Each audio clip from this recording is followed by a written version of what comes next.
حضرت عبداللہ ابن عمر رضی اللہ تعالیٰ عنہ فرماتے ہیں، ابن ماجہ کی صحیح روایت ہے کہ میں نے اللہ کے رسول صلی اللہ علیہ وسلم کو کعبۃ اللہ کا طواف کرتے دیکھا، اور آپ اپنے زبان مبارک سے فرما رہے تھے کہ تو کتنا عظیم ہے، تیری کیا شان ہے، تیری کیا حرمت ہے، لیکن خدا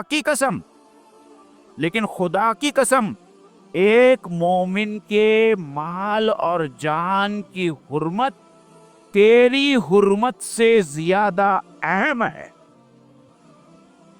آپ سمجھتے اس کے معنی کیا ہوا؟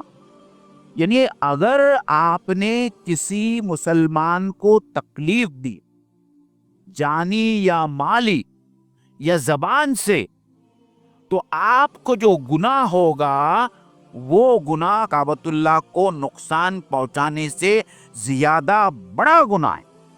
ہمیں سے کون ہمت کر سکتا ہے کہ جا کے کعبۃ اللہ کو نقصان پہنچائے؟ کوئی کر سکتا ہے؟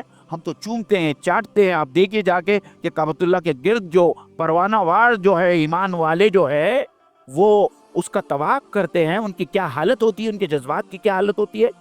کیا ہم میں سے کوئی اس کا تصور بھی کر سکتا ہے کہ ہم کعبۃ اللہ کو کوئی نقصان پہنچائے؟ لیکن اگر ہم یہ کر رہے ہیں کہ ہمارے ہاتھ سے، ہمارے زبان سے ہمارے کسی بھائی کو نقصان پہنچا رہے ہیں، اس کا دل دکھا رہے ہیں، تو دراصل میں یہ گناہ اس گناہ سے زیادہ بڑا ہے کہ آپ کعبۃ اللہ کو نقصان پہنچائیں۔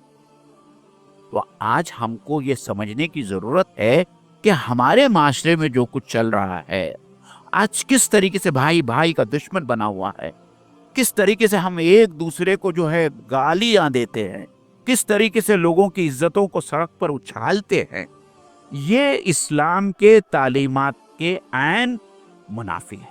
اس کو سمجھنے کی بہت زیادہ ضرورت ہے۔